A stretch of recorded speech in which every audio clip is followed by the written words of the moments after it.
Blahoželám prítomné.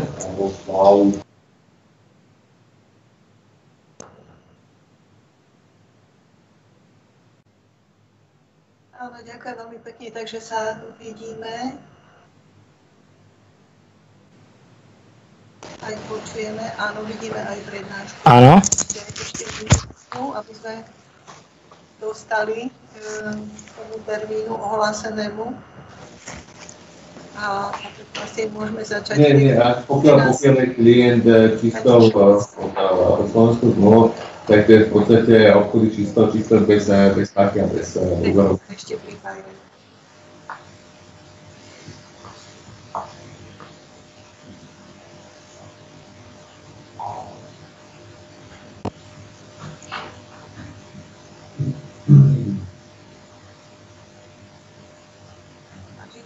Môžete už teraz zdieľať svoju prezentáciu, pretože teraz ju nevidíme tak.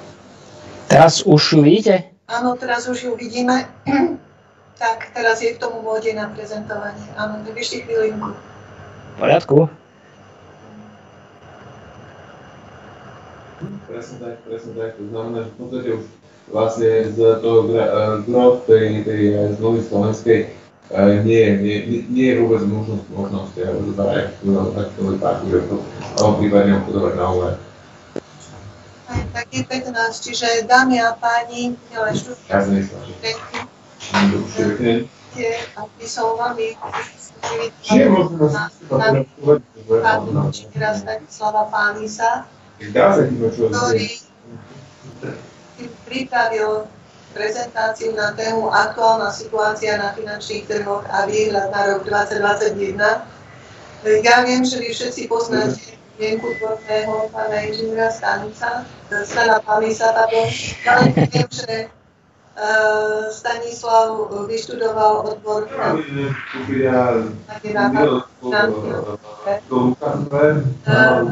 že pán inžinier Pális od roku 2006 je v investovania, od roku 2011 pracuje pre JMP banku a naozaj je niekoľko. Na posledných 5 dní sme mohli 3-krát vidieť na obrazovkách, čo komenoval voľby na teatri.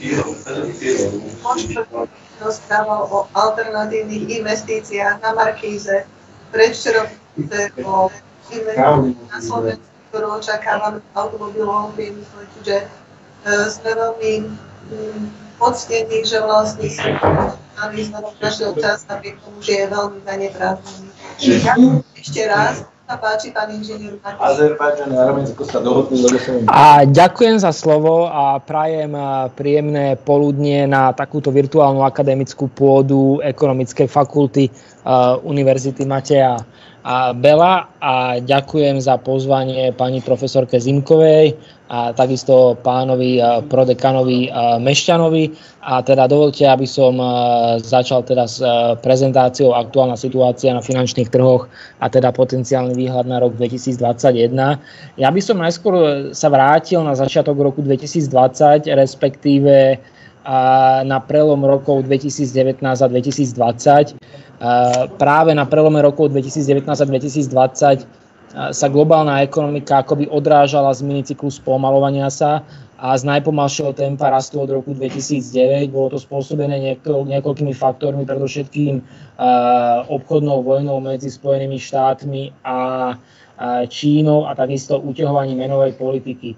Zhruba v 3., respektíve 4. kvartáli 2019 sa karta úplne otočila, keď hlavné svetové centrálne banky začali opäť uvoľňovať menovú politiku.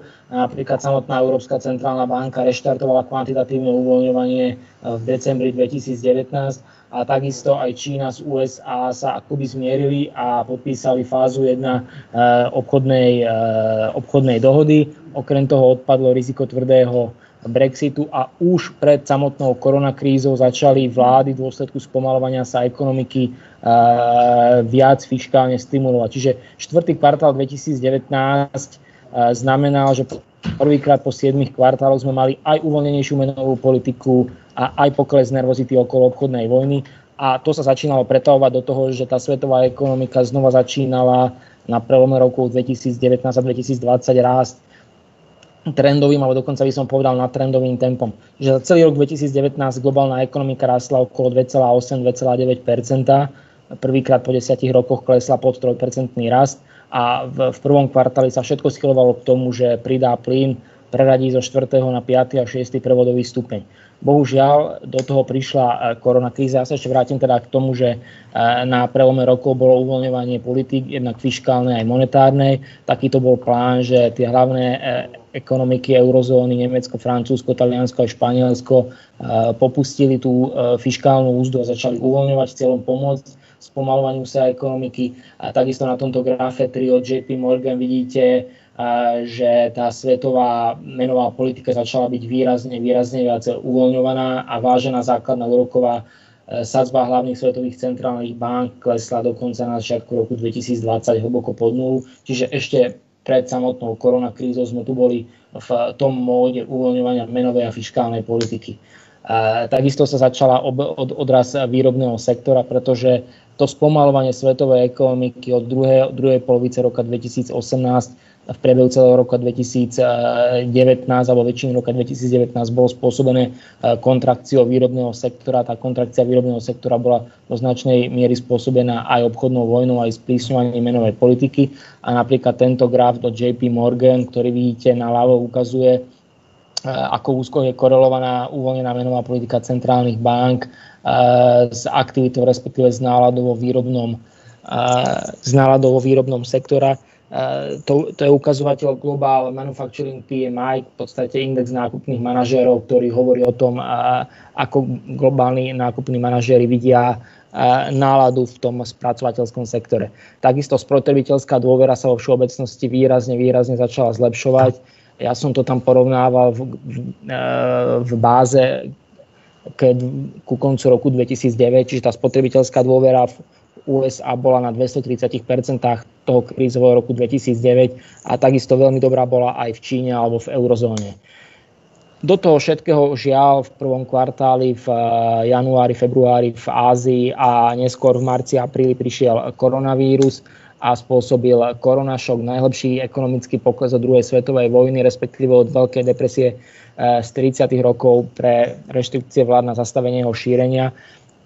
A tá veľká magnitúda toho koronašoku bola spôsobená predovšetkým tým, že v minulosti sme tu vždy mali pandémie, ale vždy tá pandémia zasiahla nejakú malú časť sveta a väčšinou to boli maličké z hľadiska globálnej ekonomiky bezvýznamné krajiny tretieho sveta, čiže nejaký frontier market alebo rozvíjajúce sa trhy.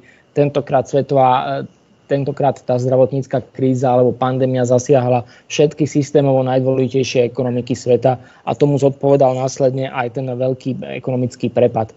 Na druhej strane, keď hovoríme o koronašoku, tak je to externý šok, je to zdravotnícka kríza. Nebola to nejaká kríza, ktorá bola spôsobená nejakými nerovnováhami v rámci ekonomického systému, ako napríklad finančná kríza, respektíve následná dlhová kríza v Európe. A to ukazuje v podstate opäť aj ten graf z JP Morgan, že nemali sme tu nejaký veľký nárast zadlženia podnikov alebo súkromného sektora, ako tomu bolo štandardne pred predchádzajúcimi krízami, špeciálne v Amerike od 70. rokov 20. storočia.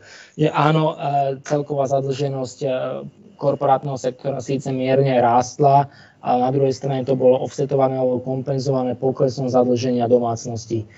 Čiže preto aj tá koronakríza, ktorá prišla, tak by mala byť relatívne síce hlboká, ale krátka. V podstate by sa mala skončiť v priebehu 2 kvartálov, že prvý, druhý kvartál a od tretieho kvartálu sme sa viac menej už vrátili znova k masívnej expanzii a keďže v druhom kvartáli bol obrovský rekordný pokles HDP, nielen svetovej ekonomiky, ale aj americké, nemecké a prakticky každé jedné, tak v treťom kvartáli sa všetky tieto ekonomiky rekordne odrazili. Ale o tom hovorí ďalší slajd.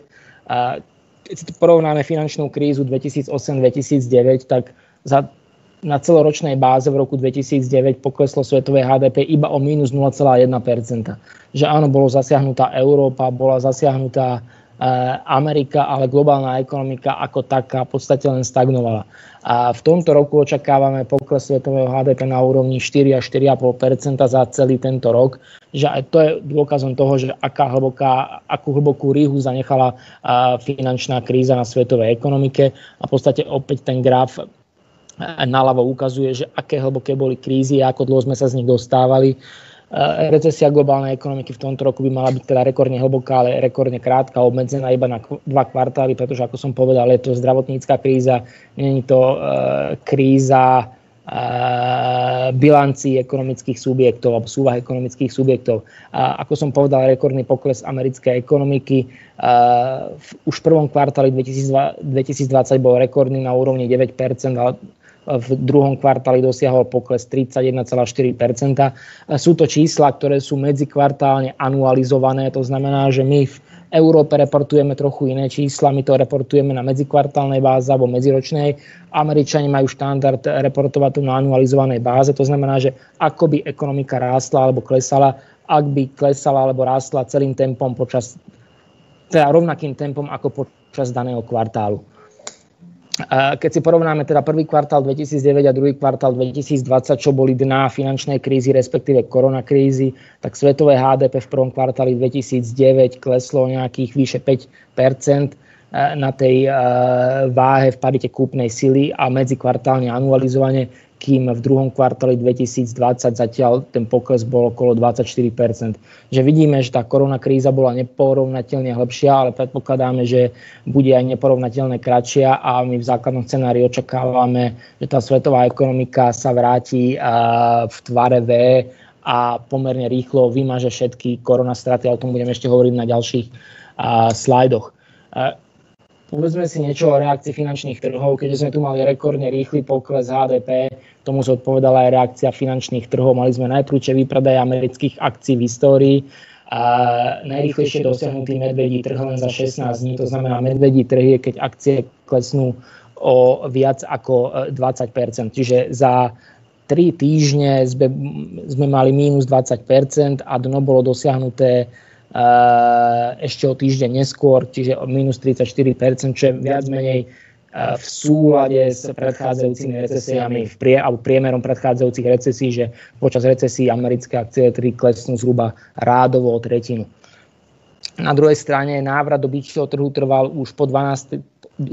deň po dosiahnutí dna, čiže sme tu mali aj rekordne krátky medvedí trh a po 12 dňoch sa akcie odrazili o 20%, a čiže akoby predznamenávali rekordne rýchly odraz ekonomiky a rekordne krátku recesiu, pretože tie štatistiky alebo dlhodobé štatistiky hovoria, že rizikové aktíva, to znamená akcie, kredit, respektíve podnikové dlhopisy, sa odrážajú od dna zhruba 1 kvartál pred koncom recesie.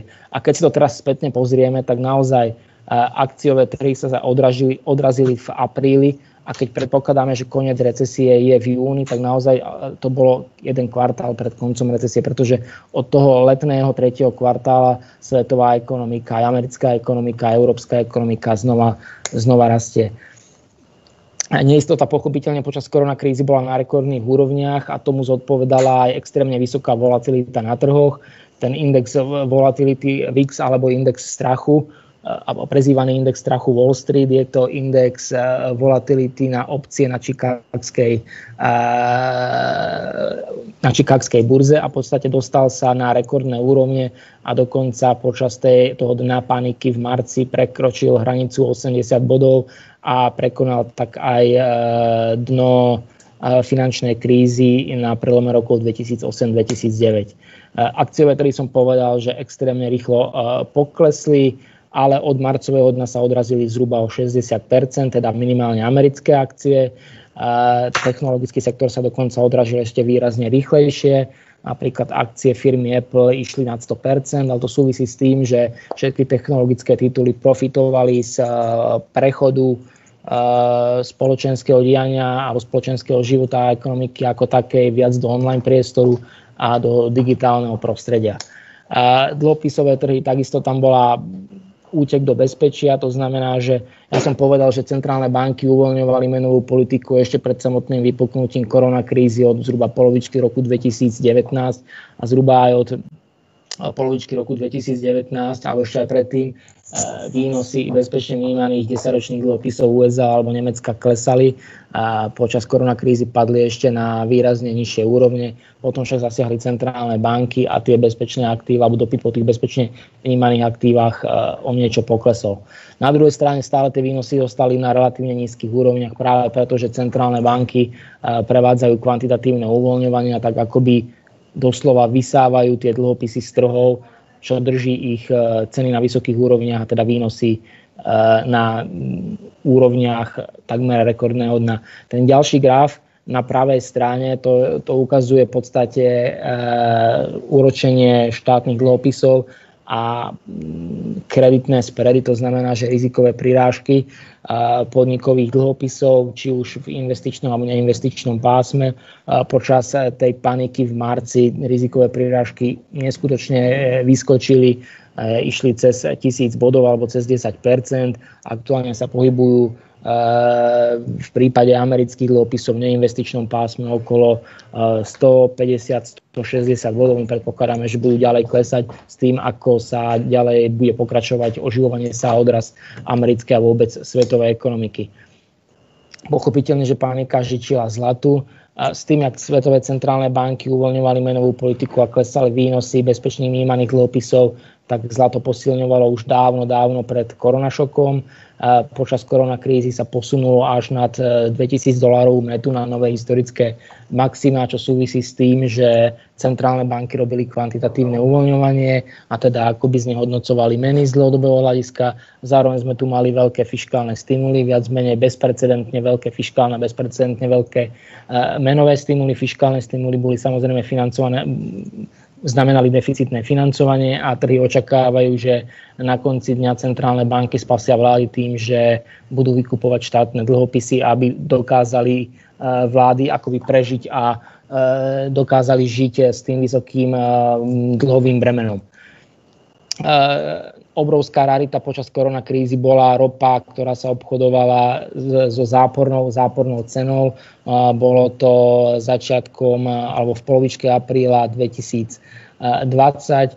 Už ten dopyt po rope kolaboval ešte pred tým aprílom a súviselo to s tým, že vo februári, v marci už začali pôsobiť reštrikcie v Číne, kde čínsky dopyt, keďže v Číne prišla koronakríza ako prvá. Súčasne sme tam mali neochotu OPECu spolupracovať a nakoniec vznikla otvorená vojna medzi Riadom a Kremlom, kde tá predchádzajúca dohoda OPECu bola úplne zničená a každý člen OPECu, respektíve toho širšieho združenia OPECu plus začal ťažiť koľko len chcel. Samozrejme, ťažba vyskočila nahor, do toho prišla koronakríza, kde dopyt skolaboval na najnižšej úrovni od polovice 90. rokov, respektíve od roku 1995, keď úplne v tom najhlbšom dne koronakrízy ten svetový dopyt po rope klesol zhruba o tretinu.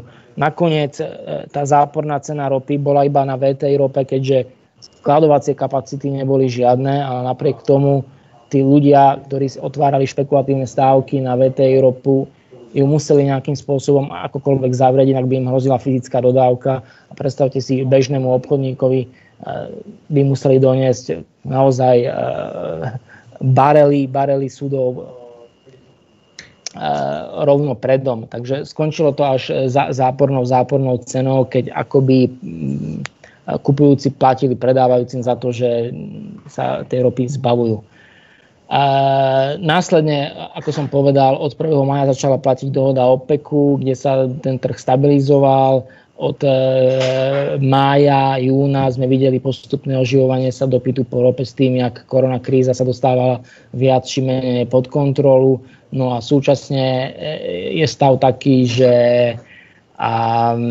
síce dopyt po rope sa ešte úplne neobnovil na predkrízovú úroveň, ale ponuka je výrazne vďaka krokom OPECu nižšia a súčasne dokonca dopyt prevyšuje ponuku 1,5 až 2 milióna barelov denne. Iba pripomeniem, že ten svetový dopyt po rope pred koronakrízou bol zhruba 97-98 miliónov barelov denne a počas koronakrízy padol na nejakých 68, 69, 70 miliónov barelov denne a v súčasnosti sa pohybuje nad 80 miliónmi barelov denne. No ale poďme ďalej. Devízové trhy takisto obrovská panika spôsobila, že prudko rástol dopyt po dolári ako v bezpečnom prístave a obrovským problémom počas každej krízy je, že trhy začínajú hrať rozpad eurozóny. A to ukazujú tieto rizikové prirážky talianskych dlhopisov proti nemeckým v marci. Tam tie rizikové prirážky v talianských dlhopisoch vyskočili na 260-270 bazických bodov a naozaj tam reálne hrozil bankrot Talianska. Nakoniec Európska centrálna banka zakročila svojím kvantitatívnym uvoľňovaním alebo PEP plánom, Pandemic Emergency Purchase Program, ktorý bol už dokonca navýšený a predĺžený. V decembri predpokladáme, že Európska centrálna banka znova urobí ďalšie kroky na to, aby pomohla európskej ekonomike, respektíve ekonomike eurozóny. A to, prečo dolár potom prestal voči euru posilňovať, je fakt, že v podstate Berlín a Paríž sa dohodli de facto na spoločných dlhopisoch a väčšom prerozdielovaní spoločnom ručení za dlhy a väčšom prerozdielovaní peniazí cez Brusel formou toho plánu obnovy. Tým pádom v podstate aj trhy prestali hrať to, že by sa eurozóna mohla nejakým spôsobom rozpadnúť. A tým pádom aj tie rizikové prirážky, nielen talianskych, ale španielských, portugalských, gréckych dlhopisov klesli na predkrízové úrovne a dokonca v poslednom čase vidíme, že úročenie talianských, španielských, portugalských, ale aj gréckych dlhopisov dosahuje rekordné minima a je úplne absurdné, že úročenie týchto slabých periférií eurozóny alebo že tieto krajiny si dokážu požičať na trhoch lacnejšie než Spojené štáty. Ale poďme odpoveď policymakerov na koronašok. Je tam heslo, kto rýchlo dáva, dvakrát dáva. Naozaj rýchla odpoveď tvorcov politik. Boli dosiahnuté najväčšie, najširšie a najrýchlejšie prijaté menové a fiškálne stimuly v histórii, ktoré pomohli nejakým spôsobom zastabilizovať ekonomiku a finančné trhy. Samozrejme, fiškálne a menové stimuly nevyliečia tú ekonomiku, ale pôsobia ako nárazník voči tomu obrovskému koronašoku. Ja som to porovnával pred 12 rokmi počas finančnej krízy. Trvalo vytvorenie takéto záchrannej siete za vyše 2 mesiace. Teraz bola hotová naozaj do 2 týždňov. V minulosti bolo normou, že fiškálna podpora prišla minimálne kvartál po skončení recesie. Dnes to bolo doslova v prvom mesiaci recesii. A v podstate Amerika bola v tomto veľmi, veľmi pružná ako tradične, aj keď v Kongres bol rozdelený a doteraz je rozdelený medzi republikánov, ktorí majú väčšinu v Senáte a demokratov, ktorí majú väčšinu v snemovni reprezentantov. Nakoniec sa dokázali dohodnúť a tradične americká centrálna banka veľmi, veľmi rýchlo odpovedá na šoky o mnoho rýchlejšie ako Európska centrálna banka, i keď v tomto prípade Európska centrálna banka si prvýkrát v histórii nezaostávala za reálnym vývojom a naozaj mala aj núdzové zasadnutie a veľmi rýchlo prijala pomerne efektívne opatrenia na to, aby dokázala nejakým spôsobom stabilizovať trhy. Ale prejdeme opäť k nejakým grafom, aby to lepšie raz vidieť ako 1000-krát počuť. Rekordný fiškálny impuls, čiže keď si to porovnáme, tak fiškálne deficity v rokoch 2020 budú vyše 10% HDP a v roku 2021 síce ten fiškálny impuls bude slabší, ale stále to bude obrovské deficity verejných financií. Dokonca v Spojených štátoch boli využité helikoptermany, to, čo napríklad na Slovensku obrovsky chýbalo.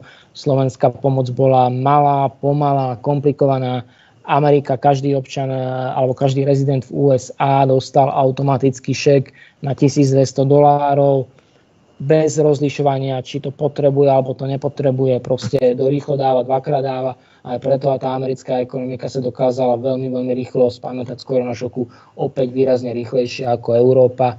I keď aj tam boli robené veľmi solidné stimuly, napríklad v Nemecku alebo v Spojenom kráľovstve, na Slovensku to pokrývkávalo. A v niektorých krajinách dosahovali tie fiškálne stimuly, teda spolu s tými likviditnými opatreniami ako záruky a garancia aj 40% HDP. A keď si porovnáme ten fiškálny impuls v roku 2008 a v roku 2020, tak v roku 2020 je ekvivalentom 2,8% HDP. Čiže ak by žiadny fiškálny stimul neprišiel, tak tá svetová ekonomika by v tomto roku padla nie o 4% alebo 4,5%, ale možno, že o 7,5%. A samozrejme ten fiškálny stimul, ako som povedal, je rekordne veľký, výrazne väčší ako v roku 2009. A to isté platí aj o menových stimuloch. Mali sme tam znižovanie sadzieb, kvantitatívne uvoľňovanie. A ja iba spomeniem napríklad tú samotnú Európsku centrálnu banku. Už v decembri 2009 spustila alebo reštartovala kvantitatívne uvoľňovanie tempom 20 miliard eur mesačne. Potom, keď videla, že to nestačí, ešte pred samotnou koronakrízou, myslím, že to bolo vo februári, dodala ďalší envelope do decembra 120 miliard dolárov. Potom mala núdzové zasadnutie, kde dala pandemický núdzový nákupný program najskôr za 750 miliard eur. Do konca roka potom bol predĺžený minimálne do júna 2021 o ďalších 600 miliard.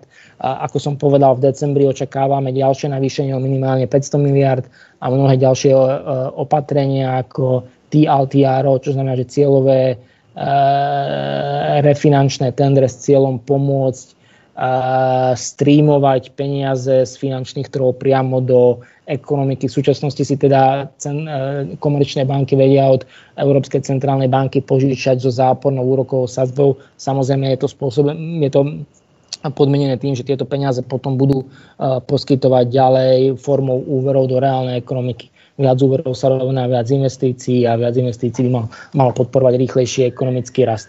A za všetko, čo sa týka veľkosti tých stimulov, hovorí, že bilancia tých hlavných svetových centrálnych bank sa od začiatku roku zdvojnásobila z 12 na 24 biliónov dolárov. Európska centrálna banka a Fed vykupujú dlhopisy v ekvivalente 80% fiškálnych deficitov príslušných regiónov v roku 2020 a dokonca my predpokladáme, že v budúcom roku to kvantitatívne uvoľňovanie Európskej centrálnej banky bude také veľké, že prevýši plán emisie dlhopisov všetkých krajín eurozóny.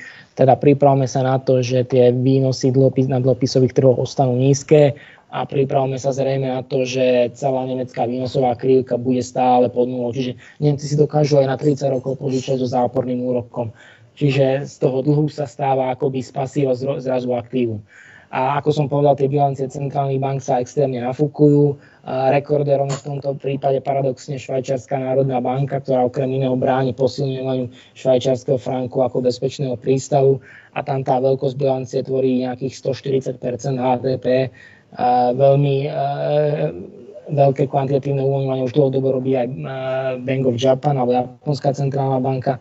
Čo sa týka ECBčky, tak tá je aktuálne už na nejakých 60% HDP a predpokladáme, že to bude ďalej a ďalej rásť. Koniec koncov v ľavom grafe vidíte súvahu Európskej centrálnej banky a súvahu Fedu, ktoré sa od marca skokovito navýšili a predpokladáme, že to tempo navyšovania hoci bude pomalšie ako medzi marcom a júnom, ale bude ďalej pokračovať. A tu je to ešte raz do expozícii bilancie centrálnych bank. V podstate podpora centrálnych bank nemá paralely, opäť to porovnávame s rokom 2008, tak v roku 2020 to bolo extrémne rýchle a extrémne veľké menové stimuly. Aj vďaka tomu sa v podstate podarilo finančné trhy relatívne rýchlo zastabilizovať a v podstate pomohlo to aj ekonomikám. Tým pádom prichádzam už v podstate do súčasných dní, respektíve do tretieho kvartálu, to znamená, že obdobia júl, august, september a tam sme mali ten tretí kvartál hviezdny a úplne prekonal očakávania. Jednak koronavírus sa dokázal vďaka lockdownom relatívne rýchlo skrotiť a samozrejme mali sme veľmi nízku porovnávaciu bázu, keďže druhý kvartál bol rekordne zlý pre celú svetovú ekonomiku. Ja iba ukážem anualizovaný medzikvartálny rast, kým americká ekonomika v druhom kvartáli medzikvartálne klesla o vyše 30%, tak v treťom kvartáli skokovito narastla, myslím, že to bolo o 34%. Veľmi podobne na tom aj eurozóna, tá v druhom kvartáli klesla o takmer 40% na medzikvartálnej anualizovanej báze, v treťom kvartáli rastla o hviezdnych 61%.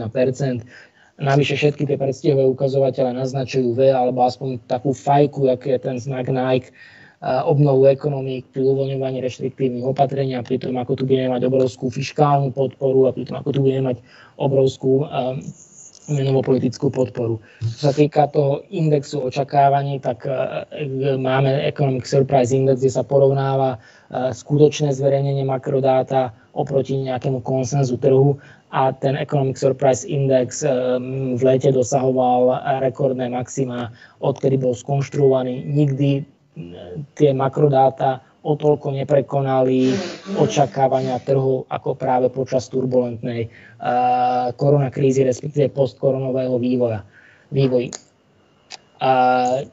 Tých makrodát predstihových je extrémne veľa. Ja som sa snažil vybrať aspoň jedno nejaké veľké agregátne, to je tzv. PMI Composite. PMI Composite, index nákupných manažerov Composite, a zobral som z Číny, USA, eurozóny a troch najdôležitejších svetových regiónov a potom za svet ako celok.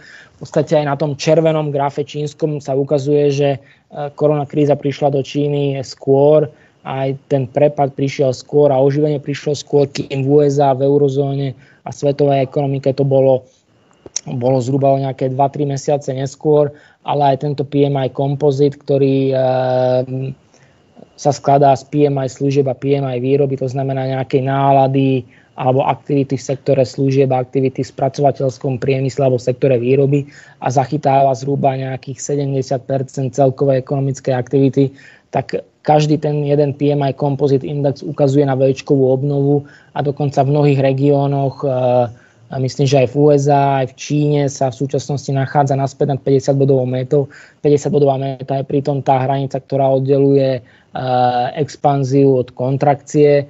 A v Číne posledné dáta hovoria o tom, že to PMI Composite je na úrovni nejakých 54, 55, 56 bodov, čo naznačuje robustnú expanziu. Koniec koncov čínska ekonomika asi ako jediná z tých veľkých hlavných svetových ekonomík by sa aj v tomto roku mala vyhnúť na celoročnej báze kontrakcie a v tomto roku by mala raz okolo 1-1,5%. To znamená, že čínska ekonomika dokázala vymazať všetky straty spojené s koronavírusom.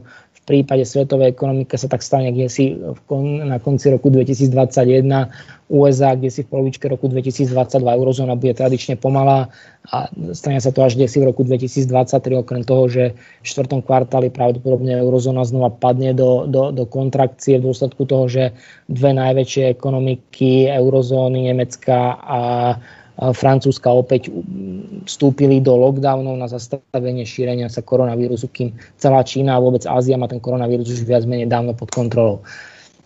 A samozrejme, trh práce sa bude spamätávať ešte dlho z tej krízy. Ja som si zobral dva rozdielne prístupy, eurozónu a Spojené štáty.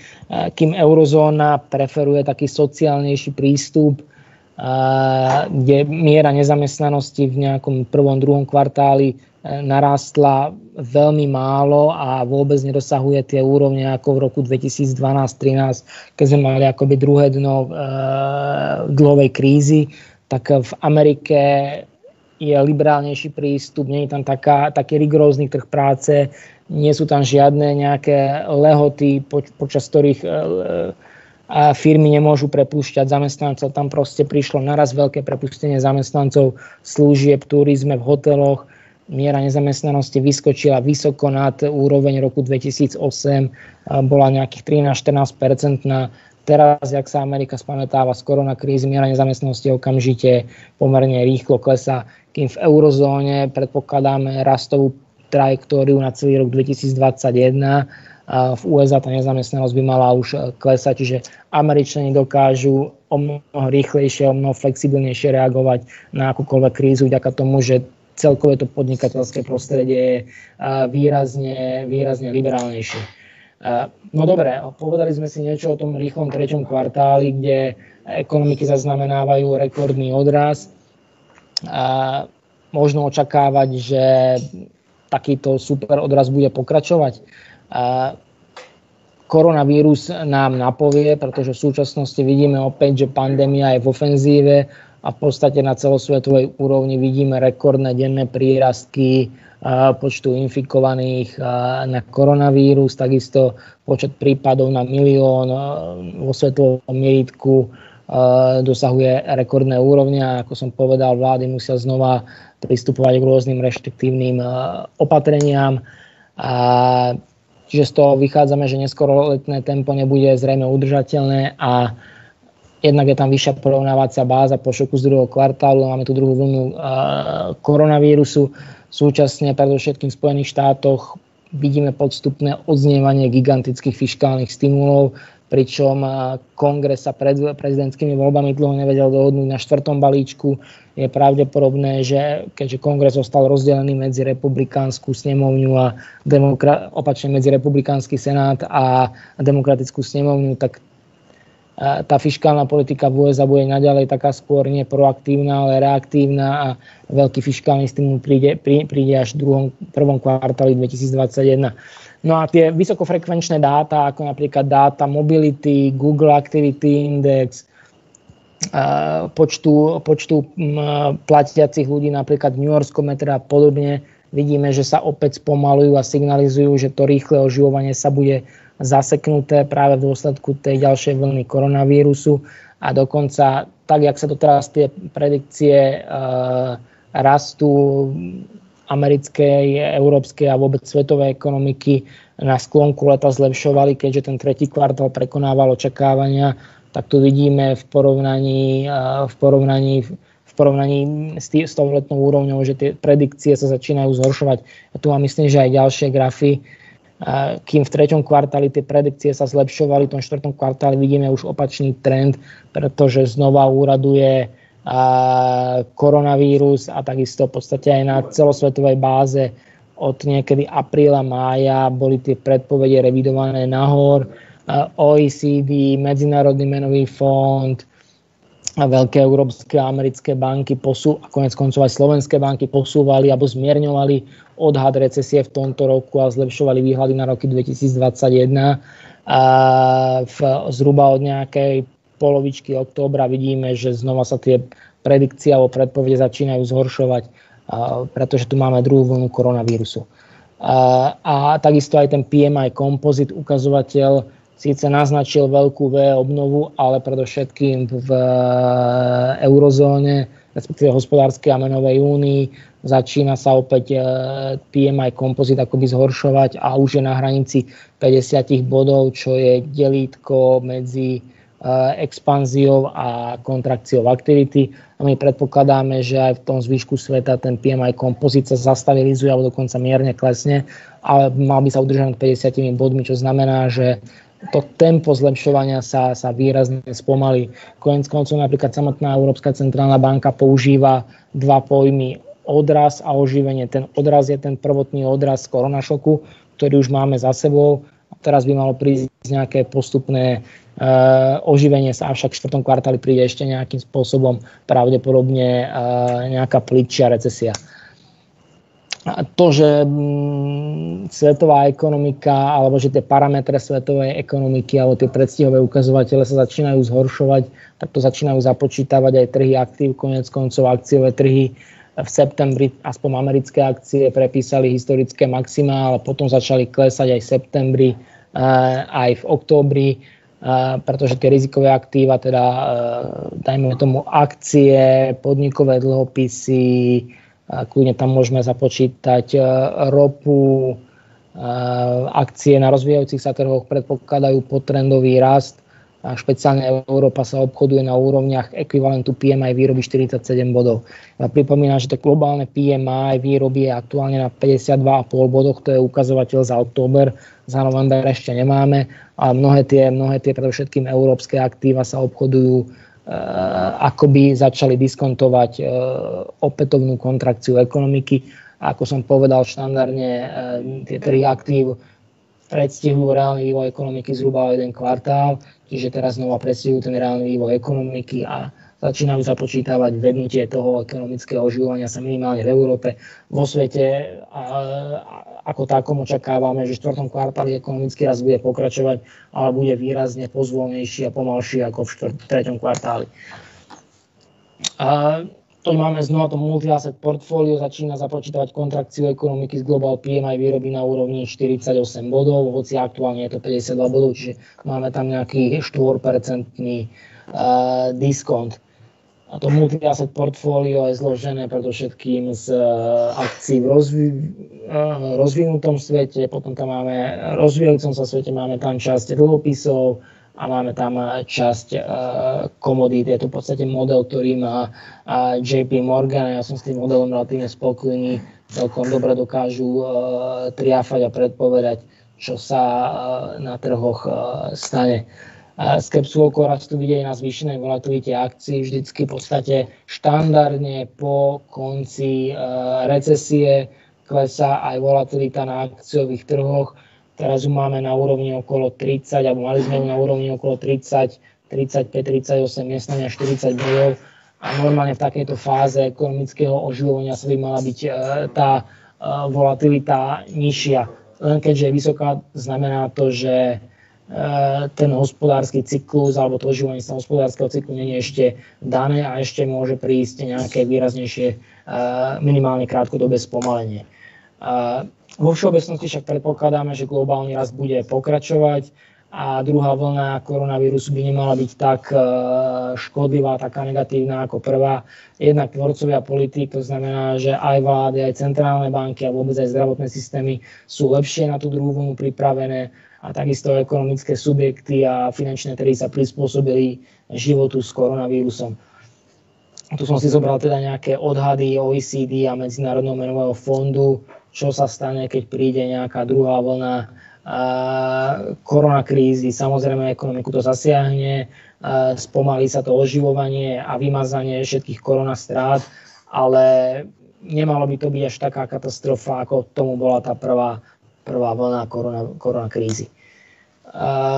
Vo všeobecnosti, ja som už na začiatku hovoril, že koronašok je zdravotnícka kríza, je to externý šok, nie je to žiadny interný šok a tomu by malo zodpovedať aj teda rýchle vymazanie tej recesie, kým po veľkej finančnej kríze trvalo extrémne dlho, kým sa svetové HDP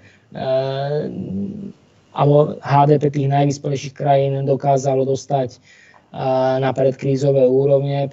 Zoberme si, že tá finančná kríza začala hrísť kde si v druhej polovici roka 2008, straty boli vymazané až v roku 2011. Tentokrát by to malo byť kde si, ja som povedal, že už koncom roku 2021, že tá koronakríza je pomerne hlboký šok, hlboký pokles, ale s vysokou magnitúdou, ale mala by to byť rekordne krátka recesia, čiže vo všeobecnosti to vyzerá na tú V-obnovu, možno trochu asymetrickú a špeciálne v Európe pomalšiu.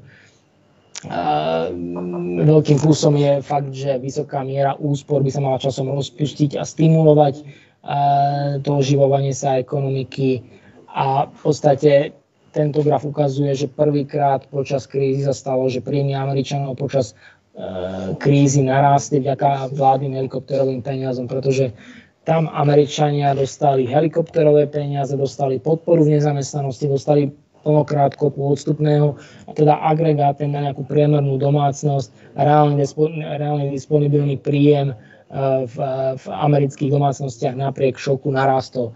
Samozrejme, že ten reálny disponibilný príjem sa pretavil do zvýšenej miery úspor a predpokladáme s tým, jak poklesne neistota v ekonomike, jak sa začne znova zlepšovať trh práce, tak tá miera úspor sa výrazne klesne, rozpustí sa to do spotreby a tá spotreba už teraz dodáva nejaký boost alebo nejaké zrýchlenie rastu americkej a vôbec svetovej ekonomiky. Keď si pozrieme napríklad aj ten real consumer spending, tak už je viac menej v mnohých prípadoch na predkrízových úrovniach. Rast bude pokračovať, čiže takto to vyzeralo, ako sa menili projekcie HDP na rok 2020, respektíve 2021. Tá predkoronová krivka svetového HDP, tá tmavo-modrá, potom začiatkom februára bolo pripustené, že na dobe príde nejaká plitká recesia, predpovede sa zhoršovali a s tým, jak prišlo oživovanie ekonomík, sa zlepšovali. Tá posledná prognóza, to je podľa Deutsche Bank, je kdesi tá septembrová červená. Ja predpokladám, že Deutsche Bank už avizovala aj aktualizáciu vzhľadom k druhej vlne koronašoku. Bude nejaká novembrová projekcia rastu svetového HDP o niečo horšia ako tá septembrová, čiže bude pod tou červenou čiarou. Predpokladáme, že ten tretí a štvrtý kvartál, teda štvrtý kvartál a prvý kvartál 2021 budú posunuté nahor ale o to bude zvýšený odhad rastu v druhej polovici roku 2021 a v roku 2022, keďže všetky hlavné svetové veľké banky alebo tí, ktorí robia projekcie, predpokladajú, že príde nejaká úspešná vakcína a efektívna vakcína. Lacné peniaze samozrejme prispejú k oživovaniu sa.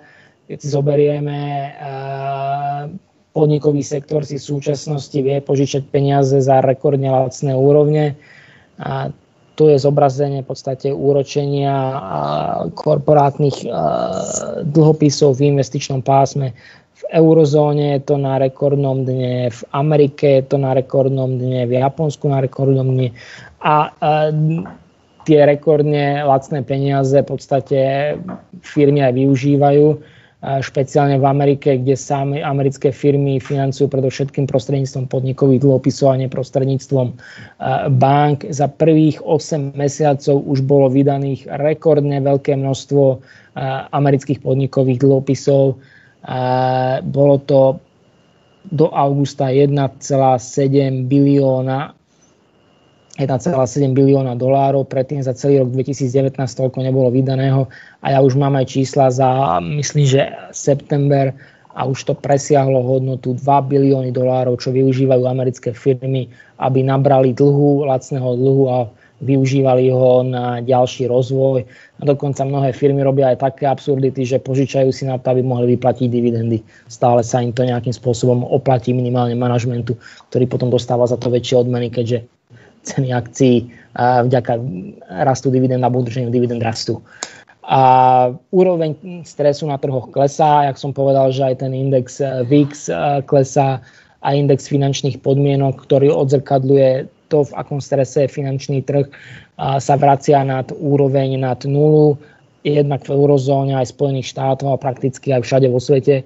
Čiže ten stres na finančných trhoch nepanuje. Každý, kto potrebuje si požičať nejakým spôsobom peniaze, sa vie kým dostať za relatívne rozumné a za rozumných podmienok, za veľmi lacné úrokové sadzby. Centrálne banky stále sú nám pomocné a fiškálne stimuly tu budeme mať stále, hoci o niečo slabšie ako v tom roku 2020, ale predpokladáme, že 4. fiškálny balíček v USA bude skôr či neskôr doručený. Je veľmi malá šanca, že to stihne ešte terajší starý kongres. Ak nie, tak v prvom kvartáli predpokladáme, že ak sa americká ekonomika naozaj výrazne spomalí, tak demokrati a republikáni si napokon sadnú za spoločný stôl a nájdu spoločnú reč. Len teraz to je to hranie sa, kto žmurkne prvý, americký chicken play. Ale vo všeobecnosti očakávame, že fiškálna politika bude ďalej uvoľňovaná, menová bude uvoľňovaná, to znamená, že vidíme priestor preto, že tá ekonomika bude podporovaná, špeciálne ak príde na trh, kde si v polovičke budúceho roku účinná vakcína. Napriek tomu, že tá svetová ekonomika bude pokračovať v oživovaní sa, tak tu je mať nejaký negatívny output gap, to znamená, že ekonomiky budú stále rásť pod svojím potenciálom, alebo tá svetová ekonomika bude stále rásť pod svojím potenciálom, niekde menej, niekde viacej, ale znamená to, že tie ekonomiky sa nebudú prehrievať a to znamená, že ani inflačné tlaky by nemali byť nejaké veľké, aj keď samozrejme aj tá inflácia po negatívnom dopytovom a negatívnom ponukovom šoku v prvom a druhom kvartáli sa postupne začne odrážať. Aspoň to oficiálne meranie inflácie a tu sú v podstate aj nejaké projekcie, kde by sa mala inflácia odraziť. My predpokladáme, že centrálne banky v rámci svojej novej stratégie, FED to už oznámil, predpokladáme, že aj Európska centrálna banka to oznámi, budú tolerovať aj infláciu nad inflačným cieľom do 2%. Tá nová stratégia sa volá Average Inflation Targeting, to znamená, že nejaké priemerovanie inflácie. Americká centrálna banka už jasne deklarovala, že ponechá infláciu aj cez 2% úroveň s cieľom kompenzovať predchádzajúce obdobia, keď tá inflácia 2% nedosahovala napriek snahe centrálnych bank. A vo všeobecnosti predpokladáme, že to ekonomické oživovanie a ten ekonomický rast potiahne Ázia na čele s Čínou. V podstate Ázia má koronavírus plne pod kontrolou, tam žiadna druhá vlna neprichádza. následne tie rozvinuté ekonomiky alebo vyspelý svet budú prispievať k globálnemu rastu menej ako samotná Ázia a Čína.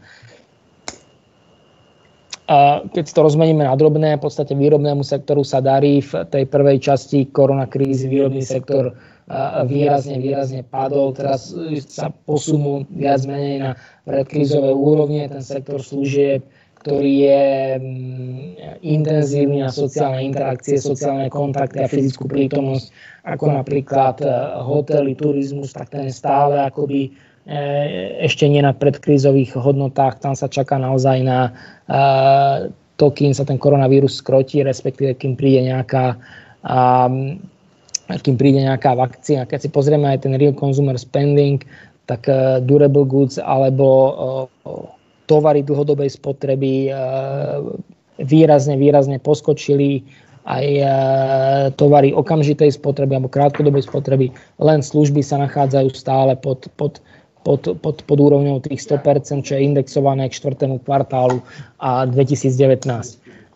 Vidíme aj robustný odraz priemyselnej výroby, okrem iného aj vďaka efektu restockingu, to znamená, že v druhom kvartáli výrazne poklesli zásoby, pretože jednak sa nevyrábalo, jednak nikto nechcel ani vyrábať na sklad, nechali sa najskôr vyprázdniť sklady. Teraz, keď v podstate je lepšia viditeľnosť a lepšia predikovateľnosť ekonomického vývoja, vidíme akoby už aj svetlo na konci tunela, čo sa týka vakcíny, tak opäť sa začínajú naplňať sklady a ten efekt zásob dokáže potom výrazne potiahnuť aj ten ekonomický odraz. A vidíme tu v podstate na grafe, priemyselná produkcia sa oživuje, nové objednávky v rámci toho subsegmentu indexu nákupných manažérov sa oživujú, sú už na úrovni okolo 95% predkrízové úrovne a takisto v podstate aj medzinárodný obchod sa dostáva pomaly na nejaké normálne predkrízové úrovne, aj keď to ešte nejaký istý čas potrvá, kým sa dostane úplne na tie normálne úrovne. To isté vidíme aj pri investičnej aktivite. V podstate tie predstihové ukazovatele, mäkké dáta hovoria, že prichádza alebo čoskoro príde aj k oživovaniu sa investičnej aktivity. Čiže po spotrebiteľovi mala prevziať štafetu ťahu na globálnej ekonomiky práve tá investičná aktivita. Takto vyzerá nejaký aktuálny konsenzus trhu. Čo sa týka rastu svetovej ekonomiky, je to len približné číslo. Ja som si vybral nejakú predpoveď Goldman Sachs, kde je Goldman Sachs nejaký konsenzus trhu. Tie čísla sa budú samozrejme ešte meniť vzhľadom k tomu, že stále nevieme, ako rýchlo sa svet dokáže vysporiadať s druhou vlnou koronašoku. Goldman Sachs je typický banka, ktorá má pomerne vysoké predpovede a je pomerne optimistická, väčšinou optimistickejšia ako konsenzus trhu. Nie vždy jej to vyjde, ale čiže tá svetová ekonomika by mala podľa konsenzu trhu klesnúť asi medzi 4-4,5%. Eurozóna na tom v tomto roku bude ešte horšie, to bude okolo 8, možno 9%. A samozrejme tie južanské ťažko zasiahnuté krajiny koronavírusom, Francúzsko, Taliansko, Španielsko, to bude minus 10 a minus 12%, ako som povedal, z tých veľkých svetových regiónov. Jediný, kto sa dokáže vyhnúť recesii v tomto roku, je Čína. Tým minulom roku teda rástla 6%, a tento rok to bude iba 2%, a čo by sme my za to teraz dali. No a v budúcom roku 2021-2022 potom sa čaká v podstate pomerne solidné oživenie sa všetkých hlavných svetových ekonomík a tým pádom aj svetovej ekonomiky ako takej. Dobre, aké sú teda implikácie pokračovania globálneho ekonomického rastu pre finančné trhy? Vzhľadom k tomu, že my sme pozitívni ohľadne pokračovania ekonomickej obnovy, aj keď pomalším tempom ako v 3. kvartáli, stále sme optimistickí aj čo sa týka rastu cien rizikových aktív a predpokladáme, že akciové trhy, ale aj ceny podnikových dlhopisov budú ďalej rásť. Koniec koncov včera americké akcie z okolností prepísali historické maxima. Bolo to vďaka správe o tom, že americká zdravotnícka firma Pfizer v spolupráci s nemeckým BioNTechom majú úspešnú vakcínu na koronavírus. Tá úspešnosť je vraj 90%, len pre porovnanie. vakcína na bežnú chrípku je efektívna na zhruba 50-60%, čiže je to naozaj veľká správa. Ak sa to potvrdí, tak vidíme svetlo na konci tunela a v podstate koronakríza bude veľmi rýchlo za nami.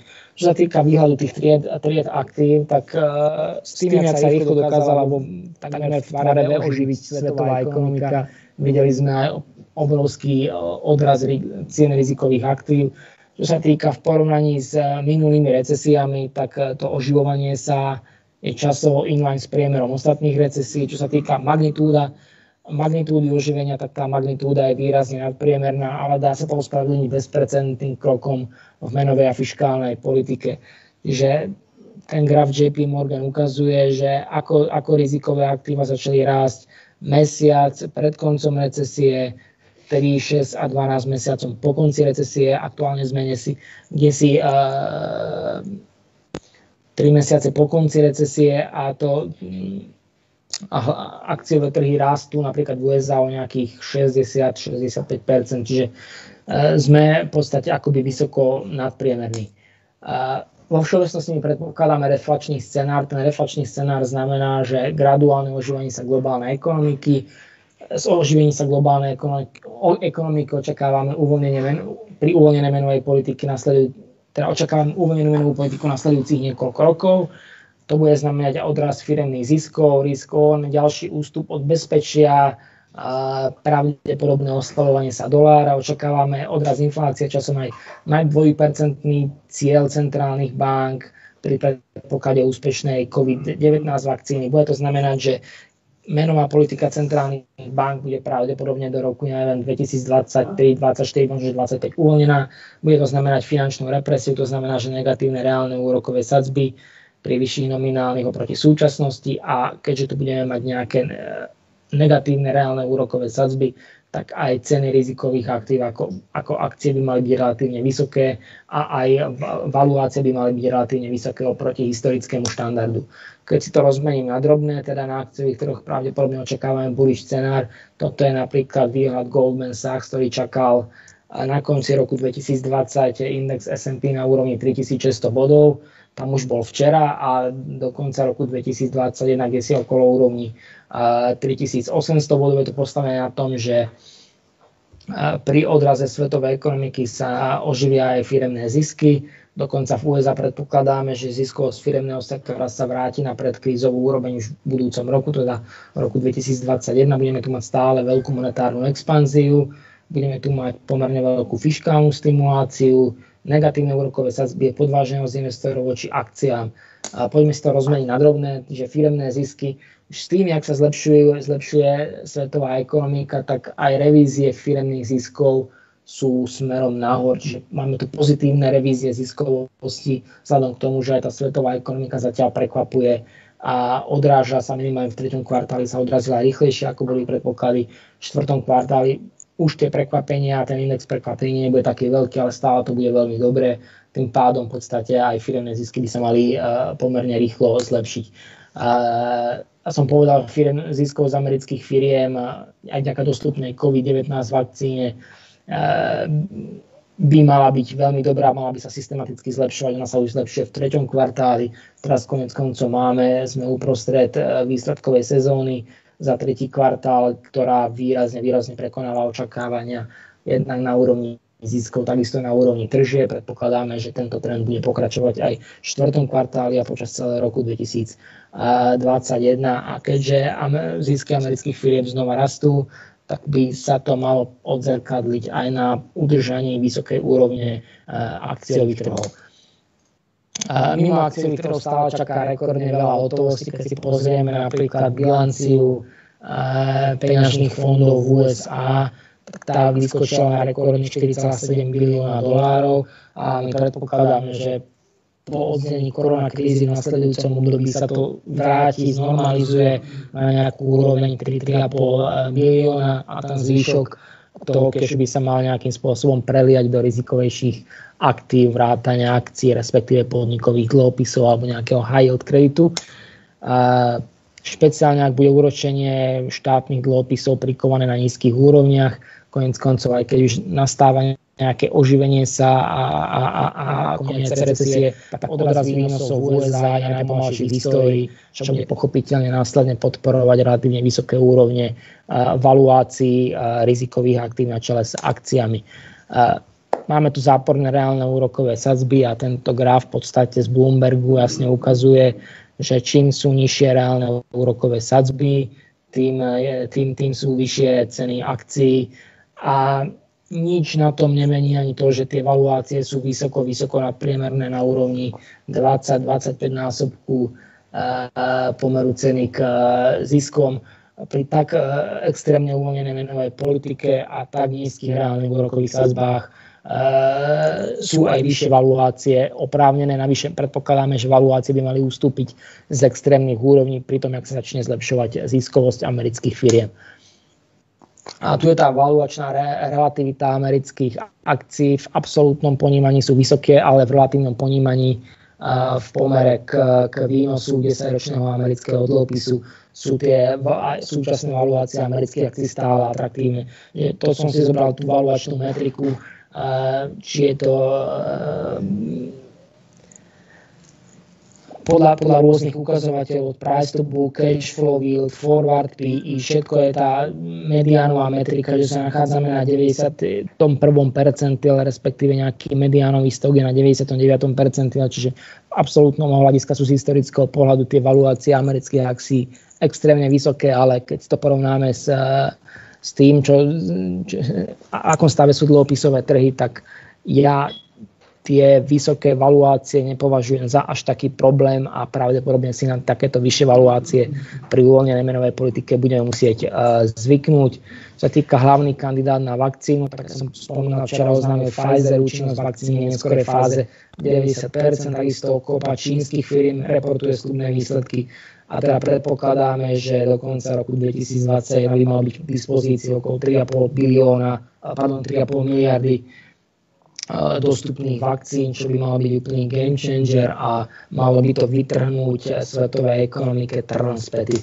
A predpokladáme, že potom, ako sa vakcína teda široko rozšíri, nastane rotácia trhu, tie technologické akcie, ktoré výrazne rástli, stratia líderstvo, do popredia sa dostavia hodnotové a cyklické akcie. To, že tie technologické akcie v súčasnosti majú extrémne vysoké valuácie. Keď si to zoberieme napríklad tých 5 najväčších spoločností v USA, Facebook, Amazon, Apple, Microsoft a Google doručilo od začiatku roku rast o 39%, kým 495 pri ostatných spoločností z indexu S&P je prakticky na nule. Čiže tam je to vidno, aký je ten trh nevyvážený. A napríklad aj tieto technologické akcie dávajú odpoveď na to, prečo sa americkým akciám tak veľmi darí a prepisujú historické maxima, kým európske akcie sa v podstate ešte stále nedostali z toho koronadna, teda dostali sa z koronadna, ale ešte nevymazali tie koronastraty.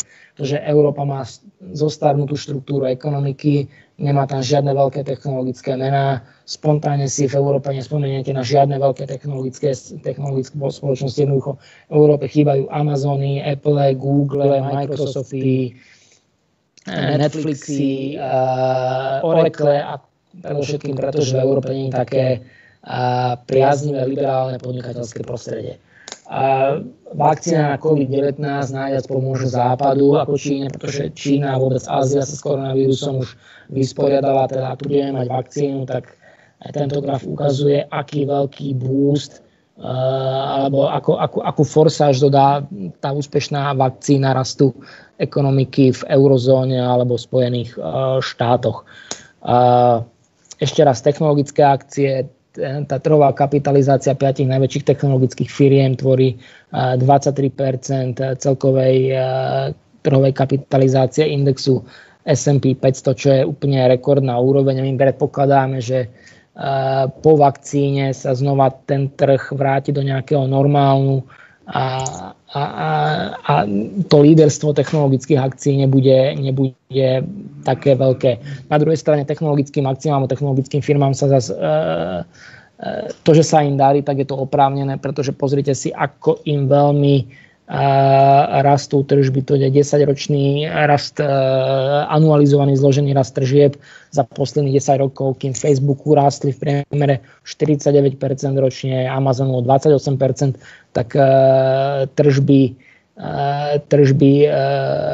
indexu S&P ako takého rástli ročne zhruba o 4%.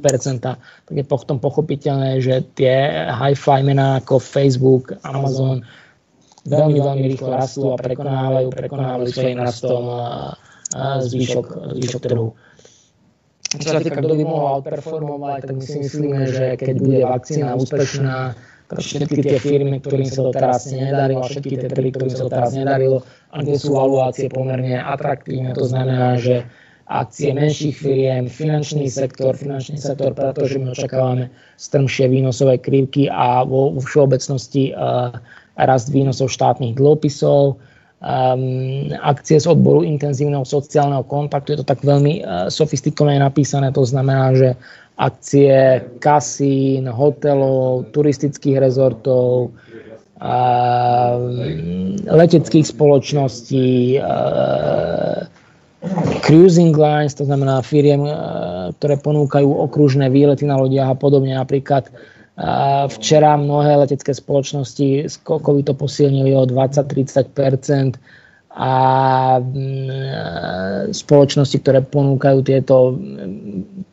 ktoré podnikajú v oblasti výletných lodí, niektoré skočili o 30-40% práve vďaka tomu, že Pfizer oznámil úspešnú vakcínu. A čo sa týka hodnotových akcií v porovnaní s rastovými, tie rastové akcie doteraz outperformovali.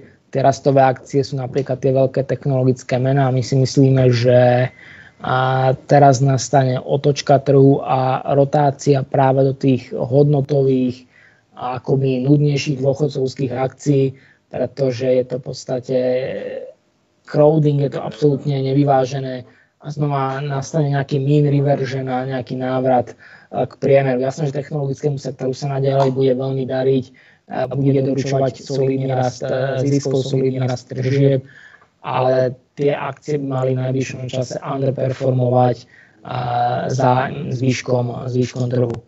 Čo sa týka rýchleho pohľadu na dlhopisové trhy, tak napriek uvoľnenej menovej politiky by mali výnosy štátnych dlhopisov vedľa Nemecka pozvolne rast, ale iba veľmi pozvolne rast pri zlepšovaní sa prospektov globálnej ekonomiky a odraze inflácie.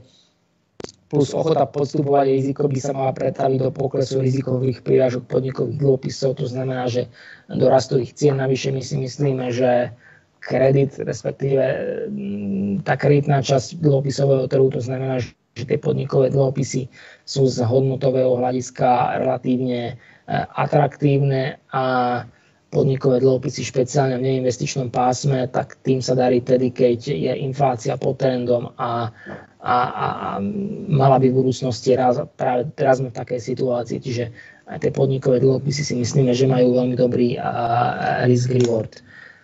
Aby som to teda zhrnul, dúfam, že som nebol príliš dlhý a nejaký veľmi nudný.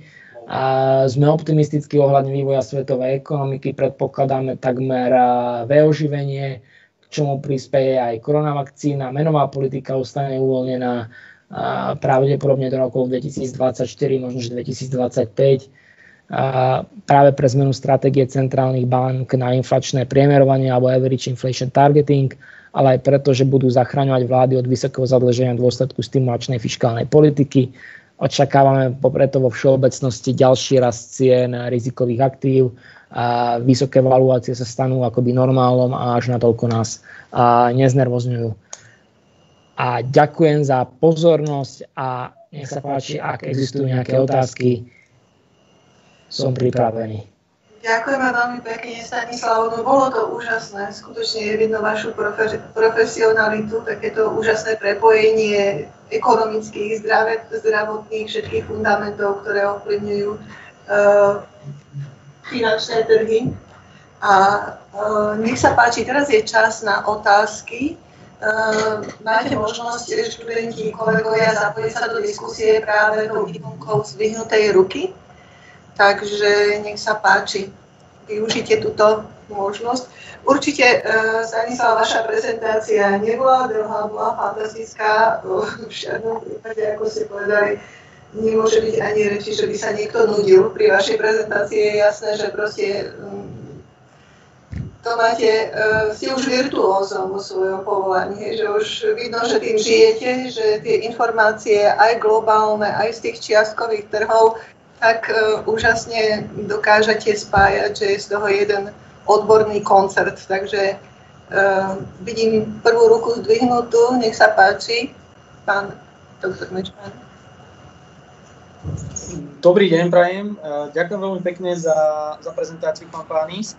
Ja by som mal takú konkrétnejšiu otázku. Vy ste tam spomenuli, že očakávate, pokiaľ by tá vakcína bola úspešná a pomohla by teda, akože mala by tú účinnosť, ktorú teda proklamuje ten výrobca, tak je možné, že trh sa nám otočí a tí, ktorí teraz boli tí lúzri, tak naopak začnú rásť.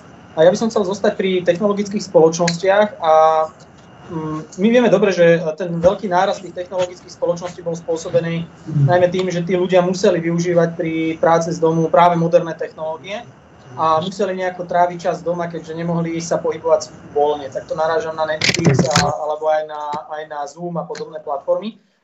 Pri ktorých technologických spoločnostiach očakávate, že môžu zostať na rastovom trende pri nejakej miernej korekcii, keďže samozrejme, že využiteľnosť tých nástrojov môže mierne padnúť, ale ktoré možno, že tie technologické spoločnosti očakávate, že budú pokračovať v tom rastovom trende a že stanú sa ich nástroje takou naozaj že bežnou súčasťou nášho pracovného života.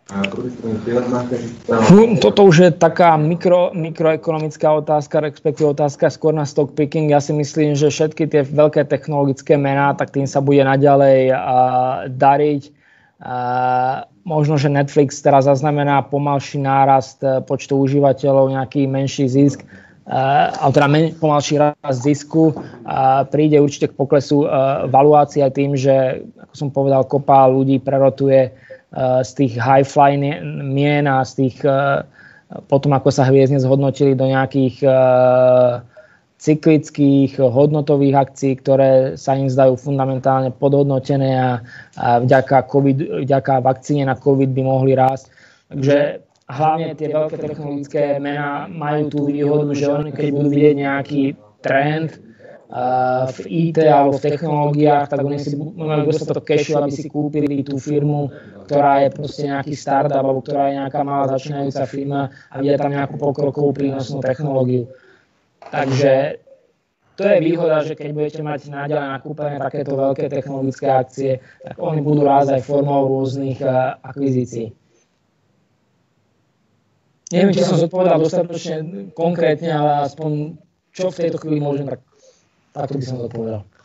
Ja sa ďakujem veľmi pekne, akože neočakával som, že poviete nejako konkrétne tie tipy, ale skôr som chcel, ešte ak by som mohol teda využiť tento čas, keď nevidím ani nejakú ruku, že by sa niekto pýtal, zamerať na to, že vy ste sám poukázali na niečo, čo je dlhodobý fakt a to, že v Európe rapidne chýbajú spoločnosti, ktoré by dokázali veľmi výrazne konkurovať Amerike a v mnohých smeroch aj možno, že Ázii a Číne. Že, kde vidíte vy najväčší problém toho, že spoločnosti v Európe nedokážu byť tými globálnymi lídrami, nedokážu byť tými Facebookmi Európy alebo Amazonmi Európy? Tak v Európe chýba nejaké to podhubie na to. Není tu taká liberálna spoločnosť jednoducho, ani vlády natoľko nepodporujú technologický vývoj a výskum. Slovenská vláda napríklad už vôbec nie, konec koncov výdaje na vývoj a výskum máme nižšie ako Grécko a myslím, že máme jedno z najnižších v OECD. Myslím, že nižšie má už iba Rumunsko, ale tí majú ešte vyššie. A není tu nejaká taká kultúra ochoty podstupovať riziko a podnikať, zakladať firmy a aj v podstate zlyhávať a potom znova zakladať. A problémom je, že nielen, že Amerika sa od nás vzdialuje, problémom je, že ten technologický boom a technologický pokrok sa presúva aj ďalej do Ázie a žiaľ, európske vlády sú príliš bajú na nejaký sociálny štát a v ten welfare. Podnikateľské prostredie je tu výrazne výrazne viac zošnúrované rôznymi predpismi, príkazmi, reguláciami a byrokraciou. Kým sa toto nezmení, tak Európa bude ďalej strácať dých nielen za USA, ale aj za Čínou a obrazne povedané ak sa tu nič nezmení, tak sa pomaly stane nejakým skanzenom, kde si čínsky turisti budú chodiť na výlety a turizmus a budú pozerať, aké krásne bolo 20. storočie. Ďakujem pekne za odpoveď. Vy ste spomínali zmenu v inflačnej politike Fedu, average inflation targeting. Dala som si rúško, lebo kolega má problém s mikrofónom, tak prišiel ku mne, troška horšie sa rozpráva.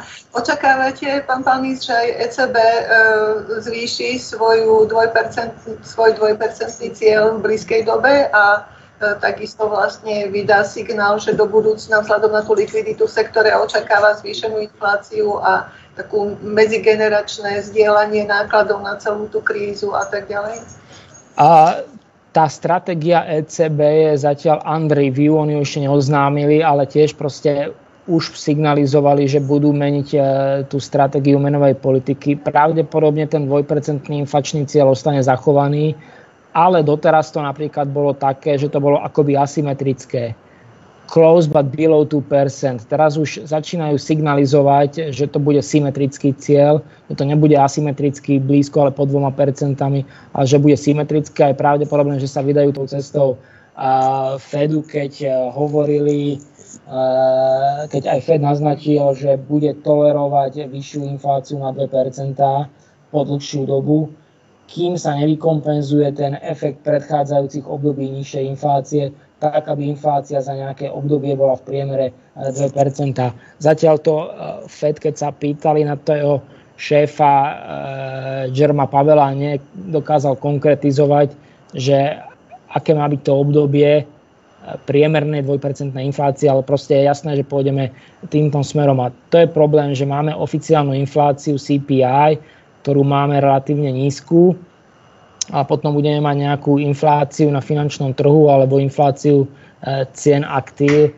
A keď si pozrieme, že ako giganticky rastie napríklad menový agregát M2, tak tá inflácia, ako tá finančná inflácia je pomerne vysoká. Problémom je, že síce rastie agregát M2, ale rýchlosť peňazí rýchlo klesá napriek veškerým opatreniam centrálnych bank a tá celková inflácia sa akoby zatiaľ do tej reálnej ekonomike neprejavuje. Keď zoberieme napríklad ten agregát M2, tak 1/5 všetkých dolárov, ktoré kedy boli vytvorené, bola vytvorená v roku 2020. Čo je úplne absurdné. Áno. No, v ostatnej dobe naozaj vidíme veľký záujem aj u študentov, aj u kolegov o investovanie. Teraz očakávam nejakú zdvihnutú ruku od nich dohora, pretože ešte takto včera viacerí vraveli, že áno. Teraz zrejme tie informácie boli natoľko komplexné a profesionálne, že majú trošičku nejaký ostych.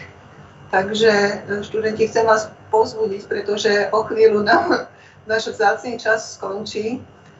Ja len pre uvoľnenie atmosféry poviem, že aj kolega Lubo Pinter chcel kúpiť včera akcie výletnej lode, takže vidím, že naozaj aj teoretická časť, aj praktická má rovnaké... No ak to stihol ešte pred oznámením toho Pfizeru, tak fajn, lebo akože Caribbean Cruise Lines, Norwegian Cruise Lines a tak ďalej, akože oni skočili strašne vysoko. Áno, Norwegian, áno, kolega Pinter má skutočne úžasné portfólie, takže tým vlastne aj jemu, aj ostatným kolegom naozaj vďačíme za to, že nám rastie počet študentov, ktorí radi investujú. No ale vidím, že sa nik z nich neprihlásil, tak majú smolu. Ja len verím, pán Pánis, že aj na budúce, keď vás niekedy poprosíme, tak nám zostanete naklonení a dočkáme sa niečo takého úžasného, ako bola uplynulá hodina aj opakovane, pretože naozaj sme si to všetci užili. Ja si myslím, že to bolo ako profesionálny sviatok. Takže veľmi úprimne za všetkých, za kolegov, ktorí sú medzi účastníkmi, za študentov sa vám chcem poďakovať, pretože mi je jasné, že celá tá vaša prezentácia stála vás veľmi veľa času, úsilia, aj keď vlastne máte všetky tie informácie a pravidelne nás s nimi obohacujete aj cez slovenské CNN. Takže veľmi pekne vám úprimne ďakujem samozrejme a želám vám, aby naďalej vlastne bolo vidno pri tom, keď vás sledujeme, že vás baví vaša práca. Želám vám rovnaké pracovné úspechy, ako máte teraz a k tomu ešte samozrejme aj pevné zdravie, veľa šťastia v osobnom živote taktiež. Veľmi pekne ďakujeme z Banskej Bystrice. A ďakujem aj ja, ďakujem teda ešte raz za pozvanie a prajem ešte príjemný zvyšok dňa a teda na budúci si to môžeme niekedy zopakovať na nejakú inú, poprípade aj vami zvolenú tému. Veľmi sa teším, ďakujem veľmi pekne, príjemný deň, dovidenia. Aj vám, dovi.